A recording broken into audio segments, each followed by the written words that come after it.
feel like we've been here before. Have we been here before? Oh my god, this is happening again. That's right.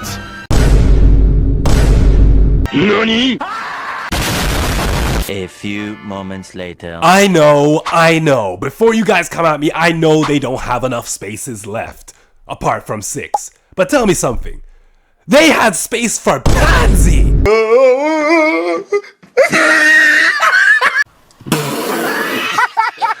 Guys, it has been a hot minute, but I'm back. Trickster J here, bringing you that maximum effort and sensational content for you guys today. Now, hear me out. There are some amazing things that I'm looking at this DLC going, yeah, they've definitely done the characters right. Like, there's one thing I will never take away from this game is that they make these characters look good, and they've done it again. So the few characters that we've gotten, they look great. They look great. I can't wait to see their full-fledged ultimates and stuff like that, their super attacks, because I know they're going to be great. Like, I don't have any worry about that at all. But guys, you know I have to ask you, look dead at the screen right now. Look at the screen, then go to the comment section and answer this question.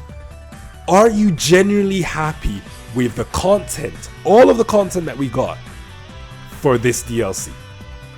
Are you happy? Not the season pass, just this one DLC alone. Are you happy with it? Is there anything you wanted? Is there anything you want to take away? Hey, guess what? Before that, we got Pansy instead of a full-fledged fighter like Tamagami 1, who was there from start to finish, essentially, was a very core part of the story from start to finish, that played an actual part in the final battle, that actually threw hands with King Goma. But we got Pansy. Remember that. Remember that.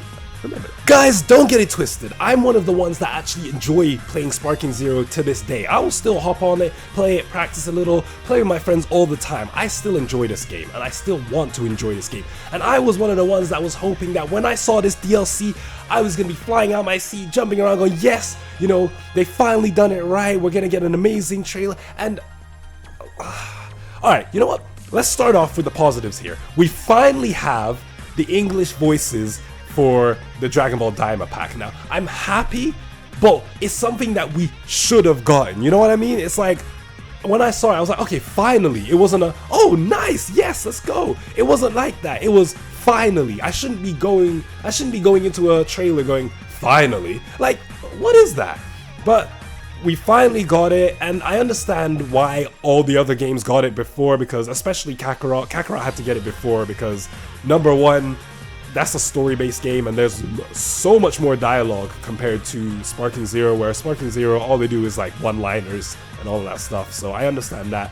And I know what you guys are going to say, what about the mobile games and stuff like that? I genuinely don't know it for those games at all. Like, I would have thought that they would have focused on their AAA titles, like, you know, Sparking Zero. I'm going to put Kakarot into it because they're really focused on pushing out DLC for Kakarot and stuff like that. And then if you want to say Genshin Squadron, yeah, that game recently came out, so maybe they were still in the studio and was like, yeah, let's just hop over and do some lines for this game and whatnot. And then what other game did they have that they released? Yeah, Legends. I guess it was easy to just pull one-liners from like the anime and whatnot. But you know what I mean, like, you would have thought they would have focused on their AAA titles, like, you know, Xenoverse, Sparking Zero, and then Kakarot. I thought those three would have gotten it before the mobile games, but yet, like, all the mobile games got it, Xenoverse got it, and then the one game that's new that they should really be focusing on got it last. So, I don't know. You guys let me know what you think about that. After one whole damn year of waiting, we finally got one single map. But at the cost of a whole bunch of characters that we really wanted in the DLC. Like, hear me out. Now, I've made countless videos asking for a new map, and we finally got one. And to be honest, we should have had two already, because we should have had the red ribbon base. That would have been a perfect stage, a literal copy cut and paste from Xenoverse 2 and just make it into their Sparking Zero layout. Like, how did we not get the red ribbon base for Sparking Zero? Like, I don't understand that. Yet, I feel like because we've asked, and if we didn't get a new stage, I feel like we would have been on a more of an outrage than some of us are now. Like, I'm glad that we got finally a new stage. It's just we should have had so many other new stages since the game came out. I just don't know why. But maybe if they make a season 2, they'll fix things and start, but that's just a maybe. But I'm thanking them that they finally gave us a new stage and that they actually listened to us. So I'm thankful for that. One thing I can't take away from Sparking Zero is they make these characters look good. Like, no matter what, the characters are gonna look clean, they're gonna look flashy, they're gonna look good. Like, I was expecting this anyway, and I'm happy with the results. Some of the cutscenes and some of the ultimates and stuff like that look really, like, you know, flashy, cool, whatever you want to call it. It looks sick, and I'm not gonna lie, I'm glad that they paid attention to detail for all 6 characters they gave us. Yes, they did lower the amount of characters, and I'm assuming because they had such a bulky DLC 2 and 1 that they had to lower the amount we get for DLC 3, which is a shame because they're missing 3 characters that were very much integral to the story. But okay, let's just take those 3 out, and you guys know what characters I'm talking about. But let's just push those to the curb and throw in Pansy. Nah, I'm gonna stick on that. I'm sticking on that. Like, Pansy, like, you can't play her in ranked, and if you play her in ranked, you're just playing her as a gag character. Like, what? I would have rather had Tamagami 1. And like I said this before, Tamagami 1 was such a crucial part to the story because of the whole Dragon Ball, and on top of the fact that he helped with the final battle. Was it Tamagami 1? Yeah, I believe it was Tamagami 1. If it wasn't, it was 3. It was either 1 or 3, one of the 2. You guys let me know. But that Tamagami that helped at the final battle should have been in the story. It made sense because the stage is where he was at. He was helping out, you know, Goku and the gang, and it's like he was there. He was there with those fighters. So I don't understand why he's not in it, and we got Pansy that fought all of like 2 battles. Maybe 1. I'm happy. Don't get it twisted, guys. I am very happy for what we've got. I know it sounds like, well, I am complaining in parts, but I'm happy that we got what we got because yes, we finally got the dubbed voices, and I'm pretty sure everybody is happy for these dubbed voices because if they had released them without the dubbed, it would never have made any sense at all. And I do believe that's the reason why this DLC took so long, is because they had to dub over all of Daima Goku's voice lines in Sparking Zero and the new interactions he's gonna have and all that stuff, because obviously people are gonna pin Daima Goku Super Saiyan 4 against Super Saiyan 4, you know, GT Goku and all of that stuff, so they're probably gonna have unique dialogue between them two as well. So I understand why it probably took so long to get everyone back in the studio and stuff like that. And then also creating a new map, I don't know how long it takes to create maps and stuff like that, so maybe it took a long time to create a new map. And speaking of the new map as well, guys, notice that it didn't say, you know, bonus new map or whatever the case may be. It just showed us the 6 characters and that's it. So I'm assuming the 6 characters, what we paid for is what we're getting, and then, you know, as a free update, we'll get the map. It will announce like a day before, yeah, free update, new map, and then we'll get the new map. So that's just something to note as well, that we'll probably get the update for the map and then the DLC will drop the day after or whatever the case may be. You know what? The stuff that we asked for, we generally got. We all wanted the dub voices, we got the dub voices. We wanted a new map, we got the new map. We wanted the damn trailer, we finally got the trailer. It's just, I feel like because we waited so flippin' long, we wanted more. We thought they were cooking up a whole ass meal with that. Yet, we got the bare minimum.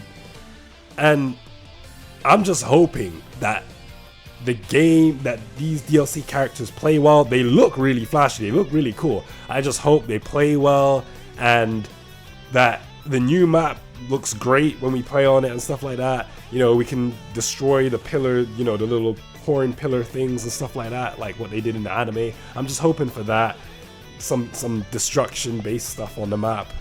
I'm hoping for that, and maybe give us some Daima songs as well. Just give us like one, you know, throw in Daima song, just like they did with the whole Charlotte and then the Time Space Patrol song that they threw in there. Throw us a Daima song at least, you know?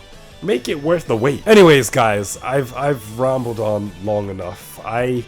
The future of this DLC, funny enough, they didn't do a Xenoverse 2 where they teased a very snippet of the future, or we didn't hear a voice in the background or whatnot.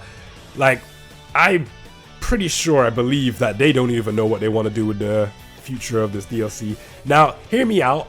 we might not hear anything until the battle hour, the Dragon Ball battle hour that happens next year. We might not hear anything until then, because I think Sparking Zero is going to take a good long break. If they're going to even think about making Season 2, I think what they're going to do is they're going to take a long break, think about what they need to do and what they have to do to please the fans and get the fans back on board with this game if they haven't lost the fans from this DLC and from this season. I'm pretty sure they're going to take the time, wait until that battle hour next year, and then we're going to hear a whole roadmap for Season 2. And hopefully it's better. Hopefully we see a bunch of maps, we see new updates, we see, you know, new like maybe timed events that they've got going, better timed events that they got going on, maybe a community event where we can get, you know, something really special, really unique and whatnot. Like, give us something to strive for. Like, it would help with the longevity of the game. But you know, we can only hope. My assumption is that we won't hear anything until the battle hour, or it'll just randomly get dropped in a VG. Nah, I think they have to show off a Season 2 in the battle hour. I think that's what will happen. Like, we won't hear anything from it now. We won't hear a single peep from Bandai and Sparking Zero until that battle hour, where they might decide to drop the smallest of teas of a Season 2. But other than that, the future is very uncertain for Sparking Zero. After this trailer, the community is definitely divided. Some like the trailer, majority are left just wanting more, and why they prioritize certain characters over others, like, as I keep mentioning, Tamagami versus Pansy. Like, I'm pretty sure no one wanted Pansy, but yeah, the community is definitely left just divided. Like, the trailer was great, but it needed more to it. There wasn't a oomph, because we knew the characters that they had to put in there. Those were the only characters that they did put in there, and it's like we didn't get a character that we were like, oh, okay, cool. This character's outside of the characters we knew, we knew that was going to be in the trailer. I just hope that this DLC is great when we actually get it, when we get hands-on it, and the updates are even better. I'm just hoping so. Anyways, guys, like, subscribe, comment, and share. Stay saucy, stay sweet, and I will catch you in the next video in a bit.